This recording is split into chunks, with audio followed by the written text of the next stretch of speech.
ಅದೇ ಹರ್ಷವರ್ಧನ್ ಮತ್ತು ಮಂಜೇಗೌಡ ಅಂತ ಇಬ್ಬರು ಆಕ್ಸಿಡೆಂಟಾಗಿ ಒಂದು ಸುಮಾರು ಸಂಜೆ 5 ಗಂಟೆ ಸಮಯದಲ್ಲಿ ನಮ್ಮ ಜನಪ್ರಿಯ ಆಸ್ಪತ್ರೆ ಬಂದಿದ್ದರು ಎಮರ್ಜೆನ್ಸಿ ವಾರ್ಡಿಗೆ.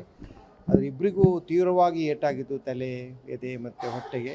ಅದರಲ್ಲೂ ಕೂಡ ಹರ್ಷವರ್ಧನ್ ಏನು ರೋಗಿ ಇದ್ದಾರೆ, ಅವರಿಗೆ ತೀವ್ರವಾಗಿ ತಲೆಗೆ, ಎದೆಗೆ, ಹೊಟ್ಟೆಗೆ ಏಟಾಗಿತ್ತು. ತಕ್ಷಣವೇ ನಾವು ಅವರಿಗೆ ಉಸಿರಾಡ್ತಾನೆ ಇರಲಿಲ್ಲ. ತಕ್ಷಣವೇ ನಾವು ಉಸಿರಾಡೋಂಗೆ ಟ್ಯೂಬಲ್ಲಿ ಹಾಕ್ಬಿಟ್ಟು ವೆಂಟಿಲೇಟರಲ್ಲಿ ಹಾಕಿ ಮತ್ತು ಬಿ ಪಿ ಎಲ್ ಹೋಗಿದ್ದಕ್ಕೆ ಔಷಧಿ ಎಲ್ಲ ಕೊಟ್ಬಿಟ್ಟು ನಾವು ಸಿ ಟಿ ಸ್ಕ್ಯಾನ್ ಮಾಡಿದ್ವಿ. ಅದರ ಪ್ರಕಾರ ಸಿ ಟಿ ಸ್ಕ್ಯಾನ್ ಪ್ರಕಾರ ನಮ್ಮ ನ್ಯೂರೋ ಸರ್ಜನ್ನು ನೋಡಿದ್ದಾರೆ, ಜೊತೆಯಲ್ಲಿ ನಮ್ಮ ಇಂಟೆನ್ಸಿವಿಸ್ಟು ನೋಡಿದ್ದಾರೆ, ನಮ್ಮ ಫಿಸಿಷಿಯನ್ ಎಲ್ಲರೂ ನೋಡಿದ್ದಾರೆ. ಸಿ ಟಿ ಸ್ಕ್ಯಾನ್ ಪ್ರಕಾರನೂ ಕೂಡ ಅವರಿಗೆ ತೀವ್ರವಾಗಿ ಏಟಾಗಿದ್ದು ಕಂಡು ಬಂತು.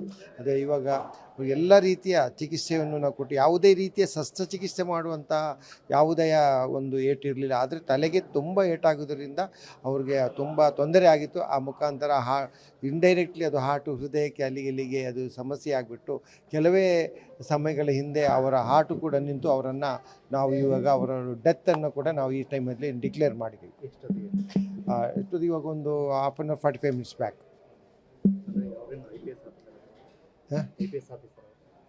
ಹೌದು, ಅವರು ಏನು ಪೊಲೀಸ್ ಆಫೀಸರ್ ಅಂತೆ. ಅದ್ರ ಬಗ್ಗೆ ನನಗೆ ಯಾವತ್ತು ಕೃಷ್ಣವಾಗಿ ಮಾಹಿತಿ ಏನಿಲ್ಲ. ಪೊಲೀಸ್ ಆಫೀಸರ್ ಅಂತ ಹೇಳ್ಬಿಟ್ಟು ಪಾಪ ಎಲ್ಲ ಪೊಲೀಸ್ ಅವ್ರಿಗೆ ಬೇಕಂದ್ರೆ ಎಲ್ಲ ಹೈಯರ್ ಆಫೀಸರ್ ಕೂಡ ಬಂದು ಅನೇಕ ವೈದ್ಯರ ಹತ್ರ ಮಂಗಳೂರು, ಬೆಂಗಳೂರು, ಮೈಸೂರಿಂದ ವಿವಿಧ ಕಡೆಯಿಂದ ವೈದ್ಯರನ್ನು ಕೂಡ ನಮಗೆ ಎಲ್ಲ ಸಲಹೆನೂ ಕೂಡ ಕೊಡಿಸಿದ್ರು, ಏನೇನು ಬೆಸ್ಟ್ ಮಾಡಬೇಕು ಅಂತೇಳ್ಬಿಟ್ಟು. ಬೇರೆ ಬೇರೆ ಆಸ್ಪತ್ರೆಯಿಂದ, ಬೇರೆ ಬೇರೆ ಊರಿಂದ ಎಲ್ಲನ ಅವರು ಪ್ರಯತ್ನಪಟ್ಟರು, ಎಲ್ಲ ಆಫೀಸರ್ಗಳು ಬಂದುಬಿಟ್ಟು.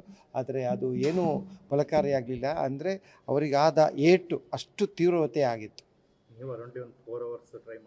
ಹೌದೌದು, ಅವರು ಆಲ್ಮೋಸ್ಟ್ ನಾವು 4 hours ಎಲ್ಲ ರೀತಿಯ ಪ್ರಯತ್ನ ಪಟ್ಟಿದ್ದೀವಿ.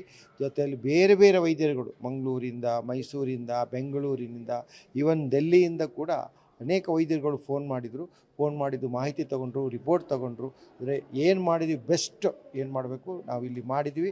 ಅದಕ್ಕೆ ಬೇಕಾದ ಎಲ್ಲ ಪೊಲೀಸ್ ಆಫೀಸರು ಕೂಡ ನಮಗೆ ಕೂಡ ಏನೇನು ಮಾಡಬೇಕು, ಅವರು ಕೂಡ ಅವ್ರ ಕಡೆಯಿಂದ ಏನೇನು ಮಾಡಬೇಕು ಬೆಸ್ಟು ನಮಗೆ ಸಹಕಾರನೂ ಕೂಡ ಕೊಡ್ತಾಯಿದ್ರು. ಸರ್, ಮೇಜರ್ ಯಾವ ಭಾಗಕ್ಕೆ? ಮೇಯ್ನ್ ತಲೆಗೆ ಏಟಾಗಿತ್ತು. ಆ ತಲೆ ಒಳಗಡೆ ತುಂಬ ಅಲ್ಲಲ್ಲಿ ಮೆದುಳಿನ ಇಡೀ ಮೆದುಳಲ್ಲಿ ತುಂಬ ಅಲ್ಲಲ್ಲಿ ಏಟಾಗ್ಬಿಟ್ಟು ತೀವ್ರವಾದ ತಲೆಗೆ ಡಿಫ್ಯೂಸ್ ಆಕ್ಸಿನಲ್ ಡ್ಯಾಮೇಜ್ ಅಂತ ಏನು ಹೇಳ್ತೀವಿ, ಆ ಥರ ಅಲ್ಲಿ ಎಲ್ಲ ಕಡೆಯ ಮೆದುಳಿನ ಎಲ್ಲ ಭಾಗದಲ್ಲೂ ಕೂಡ ಏಟಾಗಿತ್ತು. ಅಲ್ಲ, ಯಾರೇ ಇರಲಿ ಈ ವಯಸ್ಸಲ್ಲಿ ಯಾವ ಕಾಮನ್ ಮ್ಯಾನ್ ಆಗಿರ್ಬೋದು, ಆಫೀಸರ್ ಆಗಿರ್ಬೋದು, ಈ ಥರ ಮರಣ ಹೊಂದೋದು ಆ್ಯಕ್ಚುಲಿ ನಮ್ಮ ದೇಶಕ್ಕೆ ಒಂದು ದೊಡ್ಡ ಲಾಸ್ ಅಂತಲೇ ನಾವು ಹೇಳಬೇಕಾಗುತ್ತೆ. ಮತ್ತು ಅವರ ಫ್ಯಾಮಿಲಿಗಂತೂ ಸಹಿಸಲಾಗದ.